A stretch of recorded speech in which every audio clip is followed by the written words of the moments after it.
Olá a todos, eu sou a professora Lisiane Salvatierra, esse é o curso completo de análise de Bardano e na aula de hoje a gente vai falar sobre a análise proposicional do discurso. Essa análise, ela pode ser considerada uma variante da primeira análise que a gente aprendeu, que é a análise categorial ou temática, que é a análise mais utilizada dentro da análise de conteúdo. Então aqui, o que a gente tem de diferente com relação à análise categorial é que a gente vai buscar formar o chamado modelo argumentativo das comunicações. Então a gente vai ter uma comunicação e a gente vai apresentar ela no formato de um modelo simplificado. E esse modelo simplificado, ele vai ser uma representação do que contém essa comunicação por meio de código ou abreviatura, que é o mais comum. E com isso a gente chega então nesse modelo argumentativo para cada uma das comunicações. Para a gente chegar nesse modelo, a gente vai precisar identificar alguns elementos. O primeiro elemento que a gente vai identificar são os referentes núcleos, ou também chamados de núcleos de referências, que são geralmente substantivos ou pronomes, no máximo em número de 10 a 20, mas esse número, na verdade, ele varia muito porque vai de acordo com a comunicação, então a gente não precisa se apegar a esse número. E a gente também vai precisar identificar as palavras que são sinônimos desses referentes núcleos. E essas palavras vão ser indicadas como equivalentes paradigmáticos.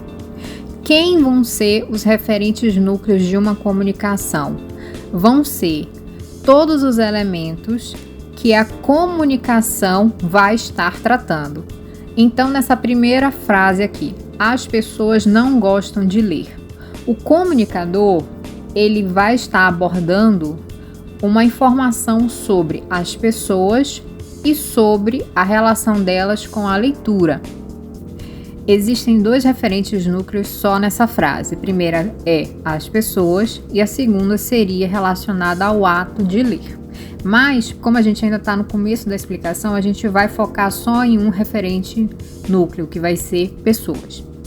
Na nossa próxima frase, o povo não valoriza os livros.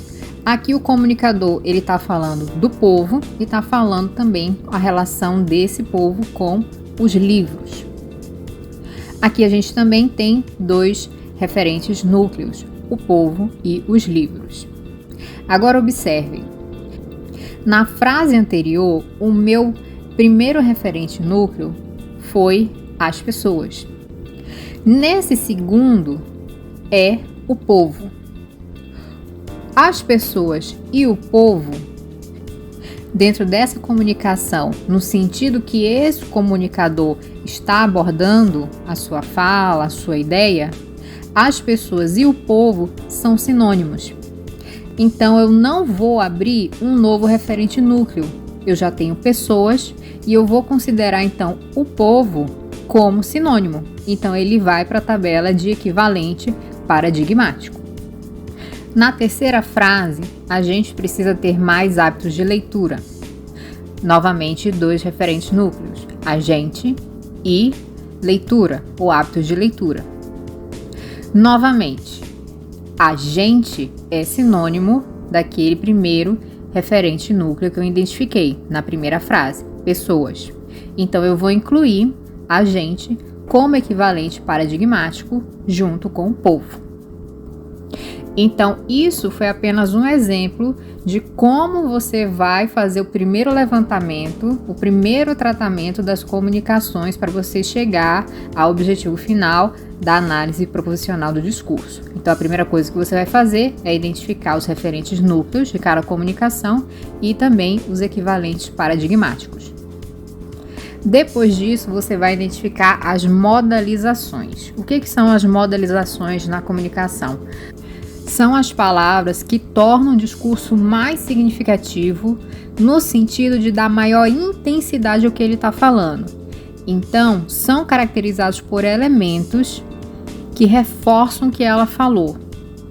Muitos desses elementos, e esses elementos são palavras, obviamente, eles podem ser caracterizados como intensificadores positivos ou negativos, dependendo do contexto que ele foi utilizado. Então aqui a gente tem 2 exemplos com relação à modalização e a como a gente consegue identificar se ele é positivo ou negativo. Na primeira frase, ela gostava bastante de correr. A pessoa poderia ter falado que ela gostava de correr, mas a escolha dela foi ela gostava bastante de correr. Então, intensifica que aquela pessoa gostava muito de correr, né? Então, valoriza isso. Então, aqui a palavra bastante é um elemento de modalização e é um elemento positivo. Já na frase de baixo, ela odiava bastante de correr. Aqui a gente já tem o contrário, só que com a mesma modalização. Continua utilizando a mesma palavra, bastante, só que aqui é utilizado para intensificar uma ação que a pessoa não gosta. Então é um intensificador negativo. Odiava bastante. A gente não tem uma lista de quais palavras vão funcionar como elementos intensificadores. Então, a gente vai compreender isso dependendo da comunicação que foi feita, mas normalmente são palavras como bastante, muito, demais, para valer, sempre, nunca. Então, a modalização a gente consegue identificar realmente só quando a gente faz a leitura daquela comunicação e também dentro do contexto daquela comunicação. E a gente também utiliza como que os verbos foram utilizados em cada comunicação. A gente pode chamar isso de modalização dos verbos. Então, o que a gente identifica? A gente vai identificar qual foi a categoria verbal utilizada, os tempos verbais, formas verbais e modos verbais. Eu vou descrever rapidamente o que significa cada coisa.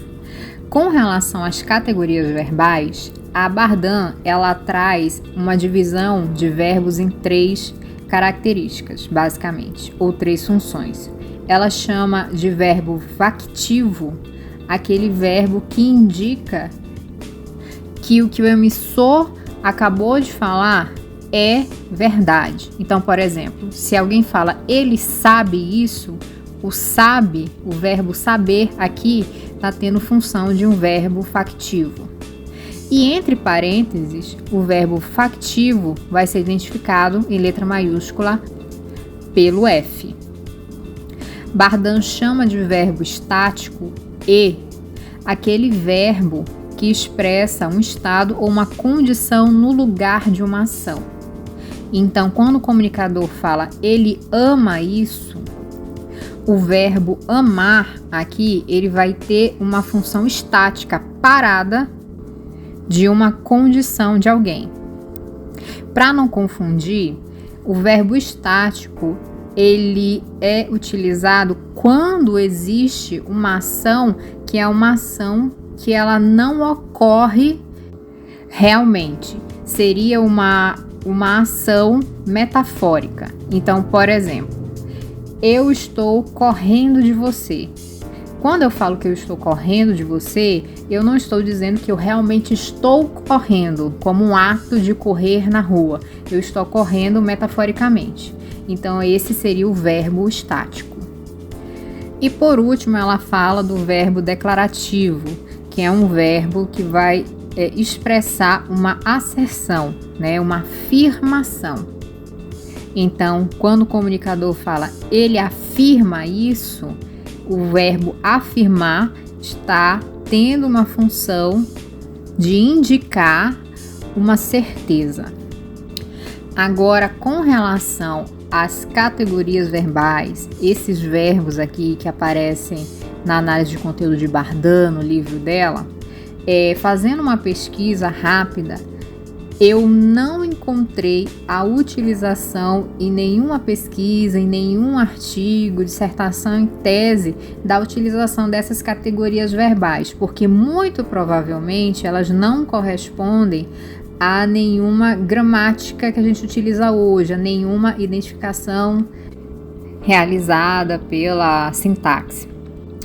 Então, provavelmente foi alguma questão relacionada à tradução que acabou a gente tendo essa definição aqui que foge um pouco do que a gente tem no estudo da morfologia das palavras. Então, nesse ponto aqui, a minha recomendação é que não seja abordado, não seja utilizado essa etapa, ou pelo menos essa identificação das categorias verbais como a Bardan propõe, tá? Mas como aqui é um curso de análise de conteúdo de Bardan e a proposta é apresentar o livro como um todo, eu me senti na obrigação de apresentar isso para vocês. A próxima identificação seria os tempos verbais, que aí já é uma coisa que a gente já tem mais familiaridade. Então, a gente vai identificar se aquele verbo está no presente, no pretérito ou no futuro. O presente vai ser indicado pela letra P em maiúsculo, pretérito P em maiúsculo, TO em minúsculo e futuro F em maiúsculo. Para relembrar, então, utilizando o verbo ver, o tempo verbal no presente, ele vê, o tempo verbal no pretérito, ele via, o tempo verbal no futuro, ele verá.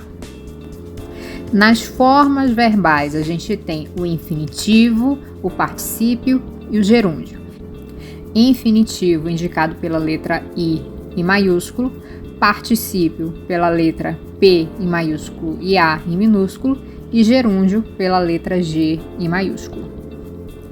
Utilizando o verbo negar. Negar já está em infinitivo, negado em particípio e negando em gerúndio. E finalmente a gente tem os modos verbais: indicativo, subjuntivo e imperativo. Indicativo vai ser identificado com a letra I em maiúsculo e N em minúsculo, subjuntivo S em maiúsculo, o B em minúsculo e imperativo I em maiúsculo, M em minúsculo. Usando o verbo falar, no indicativo ele fala, no subjuntivo talvez ele fale, no imperativo fale. Por causa dessa questão das modalizações dos verbos, quem vai ter maior facilidade em fazer essa identificação e essa construção vai ser, obviamente, quem trabalha diretamente com a parte das línguas, né? A parte de letras, quem tem mais afinidade com toda a parte de sintaxe, semântica, por aí vai. Mas não é tão difícil quando você começa realmente a aplicar. No começo vai ser sempre mais complicado, porque você vai ter que pegar toda aquela comunicação, todos os verbos e fazer essa identificação, tá? Mas no final vale a pena. É um trabalho muito grande, mas vale a pena. É bem diferenciado das outras técnicas. Com relação ao fluxograma, então, a gente tem a pré-análise, a definição do corpus, a leitura flutuante, referenciação dos documentos, a codificação, a identificação dos referentes núcleos, que é a primeira coisa que a gente faz para começar a entender o modelo argumentativo. A gente pode ainda, nessa parte de referentes núcleos, fazer a categorização, mas isso é opcional, então aqui você vai aplicar juntamente a análise proposicional do discurso, você vai aplicar a análise categorial, tá? Mas isso é opcional. Depois disso você vai fazer todas as modalizações, né? A modalização dos intensificadores, positivos, negativos e a modalização dos verbos. E é só depois disso que você vai obter os modelos argumentativos. E aí você parte para o resto, né? A enumeração, as inferências e a interpretação. Então, novamente, quais são os elementos que a gente vai precisar para conseguir no final o modelo argumentativo? Os referentes núcleos, a modalização, que são os elementos intensificadores, e a modalização específica dos verbos. Depois disso, a gente vai conseguir formar o nosso modelo argumentativo e esse modelo ele vai ser representado por um código. Por isso que quando a gente falou das modalizações específicas, a gente observou entre parênteses as abreviações. Então agora a gente vai partir para o exemplo de como a gente faz uma modalização, que aí fica muito mais claro compreender por que a gente precisa identificar tudo isso e como é que a gente junta tudo no final. Então, para isso, o nosso exemplo ele vai utilizar uma pesquisa hipotética que objetivou conhecer as opiniões de universitários sobre a importância da leitura.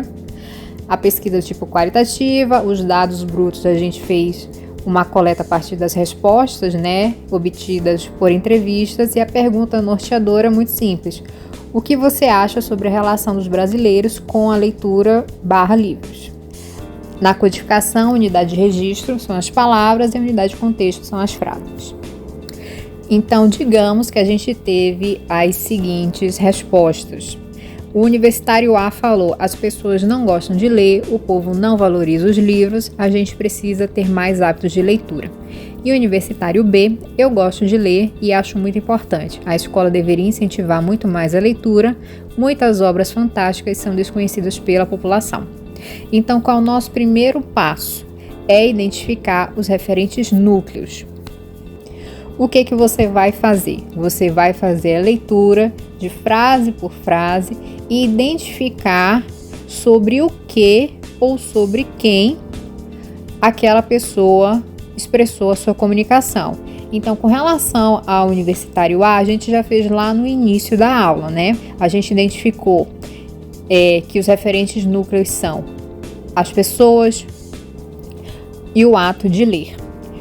Então, eu consigo identificar aqui as pessoas, ler, povo, livros, gente e leitura na primeira comunicação como potenciais referentes núcleos. Mas a gente já viu lá no começo da aula que povo e gente funcionam como sinônimo de pessoas. E aqui eu também posso identificar que leitura também funciona como sinônimo de ato de ler. Então, eu consigo identificar basicamente 3 referentes núcleos: pessoas, ler como ato de leitura e livros. E povo, gente e leitura vão funcionar como sinônimos, então eles vão entrar como equivalentes paradigmáticos. Na comunicação B, eu gosto de ler e acho muito importante. A escola deveria incentivar muito mais a leitura. Muitas obras fantásticas são desconhecidas pela população. Eu consigo identificar alguns referentes núcleos ou sinônimos que eu já identifiquei na comunicação A. Então, eu tenho ler e leitura aqui, repetidos. Eu consigo identificar que população também funciona como sinônimo de pessoas na comunicação A. Eu tenho agora escola como referente núcleo novo. Obras funciona também como sinônimo de livros. E na primeira frase ele fala: eu gosto de ler. Então ele está falando dele. Então eu vou utilizar o eu como um referente núcleo também, porque ele não vai estar falando das outras pessoas, ele vai estar falando dele. Parece um pouco complicado, mas não é. Quando a gente observa a tabela que a gente vai apresentar, tudo fica mais claro. Eu vou ter a minha lista de referentes núcleos de todas as comunicações que eu for analisar. Aqui eu analisei 2, então eu vou ter na minha coluna de referentes núcleos pessoas, escola, livros, leitura e eu como pronome. Eu vou inserir uma coluna ao lado que vai ter todos os meus equivalentes paradigmáticos. Então, povo, gente e população são sinônimos de pessoas. Eu não tive nenhum sinônimo para escola. Obras são sinônimos de livros. Ato de ler, sinônimo de leitura. E não teve nenhum sinônimo para eu como pronome. Observem aqui que, como referentes núcleos com relação à leitura e ato de ler, apesar de ler ter aparecido primeiro na comunicação, eu escolhi optar pelo referente núcleo ser leitura. E aí eu coloquei como sinônimo, nos equivalentes paradigmáticos, o ato de ler, tá? Então você pode fazer isso. Eu fiz porque eu acho que vai funcionar melhor. Então vejam aqui algumas coisas. É fácil fazer isso, você só precisa de prática. E todas as vezes que você faz uma apresentação no formato de tabela, tudo separado, organizado, tudo fica melhor e mais fácil, tá? E também observem que na sua tabela ou mesmo se você não apresentar nenhuma tabela, você vai ter que indicar qual é o código daquele referente núcleo, tá? Então aqui eu fiz uma coisa bem simplificada. Eu coloquei a primeira ou no máximo a primeira e a segunda letra daquele referente núcleo para identificar ele. Então, pessoas eu escolhi PE, escola ES, livros LI, leitura LE e eu ficou EU. O importante é que você tenha códigos únicos, tá? Que eles não sejam repetidos. Qual é a outra forma de você apresentar os referentes núcleos? Você pode apresentar uma tabela com toda a comunicação separada, né? Então, cada linha uma comunicação e ao lado você faz a indicação simples de cada referente núcleo já utilizando os códigos, tá? Então, você pode ter essas duas tabelas. Uma que você vai listar todos os referentes núcleos, os códigos e os equivalentes e também juntar as duas coisas, né? As frases, as comunicações e a indicação de cada referente núcleo. Depois disso, você vai fazer a identificação da modalização, dos intensificadores. Na comunicação A, não teve nenhuma, tá? Já na comunicação B, o universitário B, ele utilizou a seguinte expressão ou comunicação. Eu gosto de ler e acho muito importante. Ele poderia ter falado acho importante, mas ele utilizou muito importante. É uma ênfase. A escola deveria incentivar muito mais a leitura. Ele poderia ter falado que a escola deveria incentivar mais a leitura, ou mesmo incentivar a leitura, mas ele utilizou muito mais. Então, aqui eu tenho dois elementos de modalização intensificadores. E agora, com relação à parte que eu considero mais complicada, que é a parte da modalização dos verbos, a minha recomendação é novamente uma tabela, onde você vai colocar cada frase dita e você vai fazer a indicação por coluna de cada categoria verbal, cada tempo verbal, forma verbal e modo verbal. Na primeira frase, as pessoas não gostam de ler. O verbo gostar aqui, ele está no presente e ele está no indicativo. Depois de tudo que você fez, como que fica o resultado final? Você pode apresentar isso tudo e eu recomendo novamente que você apresente no formato de uma tabela, né? Você vai ter então uma coluna com as frases, uma coluna com os referentes núcleos, com os seus códigos e tempo verbal, forma verbal, modo verbal também, cada um na sua coluna. A modalização vai ter uma coluna para ela e no final você vai ter o resultado, que é o modelo argumentativo para cada uma das frases. E esse modelo argumentativo ele vai ser formado pelos códigos de tudo que você acabou de coletar. Aqui então a gente tem um exemplo de como que ficaria isso. Vejam que na coluna da modalização só a última linha teve um elemento intensificador, né? E aí a gente coloca qual foi esse elemento, no caso aqui muito mais. E eu vou explicar para vocês agora como é que a gente chega no modelo argumentativo, que é bem fácil. A gente vai utilizar então só a primeira frase para entender a construção desse modelo argumentativo. Nessa primeira frase, com relação ao universitário A, ele fala: as pessoas não gostam de ler. Lembrando que os referentes núcleos que a gente identificou aqui foram pessoas e o ato de ler, que eu identifiquei como leitura. O tempo verbal é o presente, a forma verbal, o indicativo, e o modo verbal não tenho. E também eu não tenho nenhuma modalização. O meu modelo argumentativo vai ser PE, LE, P e I. Então, o que isso significa?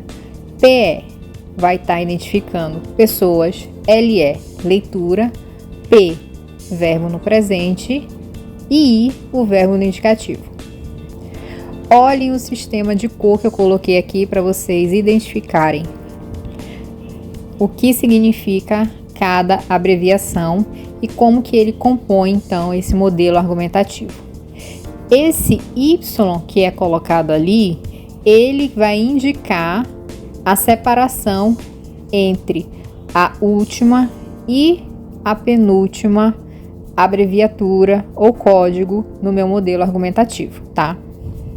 Voltando então para aquela tabela mais completa, olhando os modelos argumentativos, vocês conseguem identificar que eles são diferentes, porém, eles apresentam algumas semelhanças. Então, é a partir disso, das diferenças, das semelhanças, das frequências, das recorrências, que você vai formar a sua interpretação com relação a como aquela comunicação foi produzida.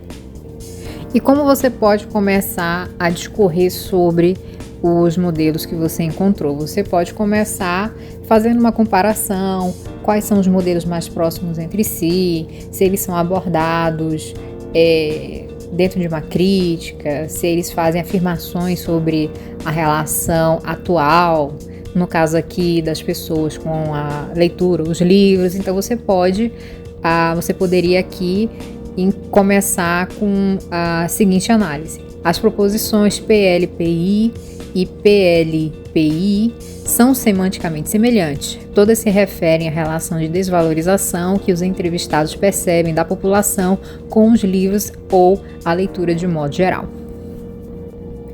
Além da tabela que a gente observou, você ainda pode fazer uma tabela separada contendo todas as frequências de cada proposição que você encontrou, e aí você tem uma parte estatística, né? Qual foi o modelo argumentativo mais citado. Você também ainda pode, como é inclusive indicado, que você utilize também, junto com a análise proposicional do discurso, a análise categorial ou outra análise que você acredita que vai funcionar também para sua pesquisa. Então, essa proposta aqui, essa análise proposicional do discurso, apesar de ser uma das análises pouco utilizadas, ela também fornece muitas possibilidades. Essa aula vai ficando por aqui, eu espero que vocês tenham gostado. Se inscreva no canal, curta, comente, compartilhe. Se você tiver alguma dúvida, pode deixar nos comentários que eu respondo. E até a próxima aula. Bons estudos!